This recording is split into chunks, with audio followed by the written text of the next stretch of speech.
Hey, what's up? Adam Booth here at Dirt Rider Magazine. We have Ryan Orr, Test Rider Extraordinaire. We have the 2014 KTM 500 EXC and the 350 EXC, both of which have license plates on the back and are perfectly street legal and very dirt worthy. We get a lot of readers who ask us, which bike is better, which bike is for them. We're out here in Central California. We're doing a lot of riding today. We do a lot more days testing on these. We want to figure out which bike is better for what kind of terrain or for what size rider or what you want to ride. Check out the rest of this. We're going to give you some opinions and what we think is best.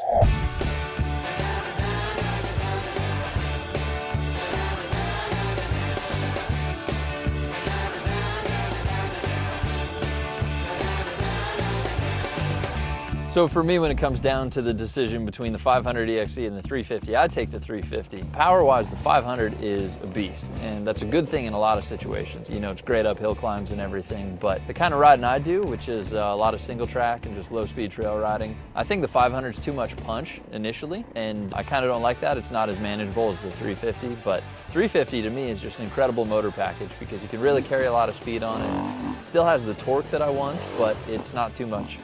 My favorite bike of the two is the 500. The power delivery on both is really smooth, accelerates up, you can chug both of them, but for me the 500 shines because I can go from a dead stop and just roll on the power and the thing just climbs. The KTM 350 was manageable and it has enough power for me. The 500 just has so much power, and the 350 is just enough power to get me up any hill I wanted to get up. So I think I'd recommend the KTM 350 to any of my girlfriends that ride. Handling wise, they felt very similar. I would say that the 350 kind of turned in a little easier. It's easier to start that lean, but once you're turning in tight stuff, they both felt pretty good. I would probably buy the 500 because I know that if I wanted to go connect trail systems that were farther, it would be better for the street. I can ride farther and hit that 6th gear and just cruise down the highway easier than the 350 without wringing it out.